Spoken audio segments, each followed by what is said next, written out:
Welcome back to Adventure Repeat. It's nice to see you came back. So be sure to like the video, and if this is your first time here, make sure you subscribe.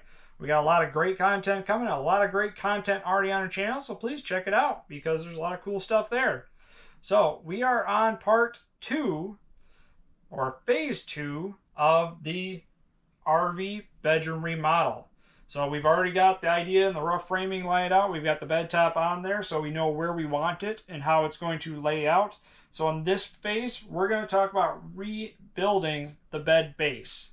So when we lay the topper down, it will be supported properly, and we're going to try to use as much of the original materials and supports and bracing that we already had, so we don't have to buy more materials, so we can save money and still make it look as clean and as factory as possible. So stick around.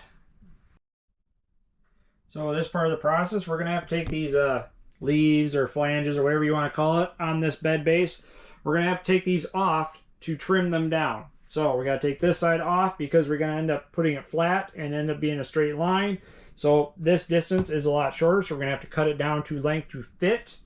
And on this side, it's going to stay at the same angle right here, but we need to trim it down so it will fit. So this edge will come further back so it will not stick out underneath the bed base.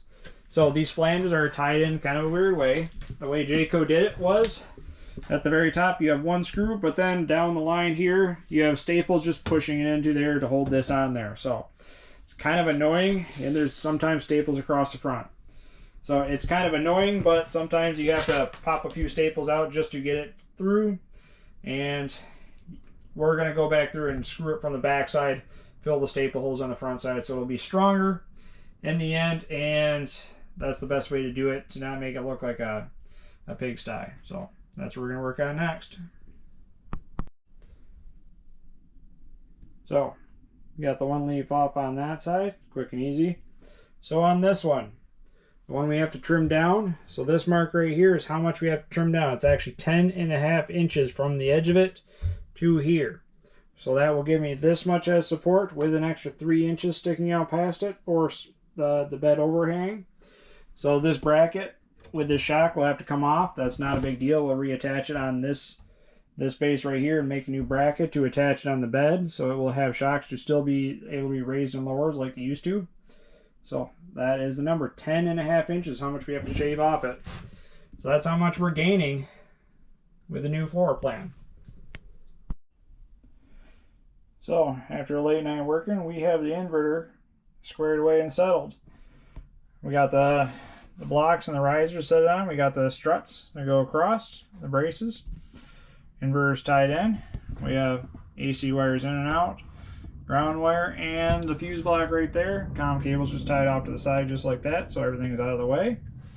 Yeah, inverter's all in there now. So now we basically have 2 compartments separated. Everything's put the way it should be, and this is how it's going to end up being. We got plenty of airspace along the side. And now we just need to finish up putting that in there and then build the headboard. So that is this phase of the project. So next phase we're going to start doing is we're going to build the headboard on that wall to build the back end side, and then we'll fill in over there on the very end piece to fit in nice and perfect. So like the video, comment, tell us what you think, tell us what else you want to hear about, and if you can, subscribe. We got a lot of great content coming, and we got a lot of great tent that's already there, so please check it out. And remember, have a great adventure.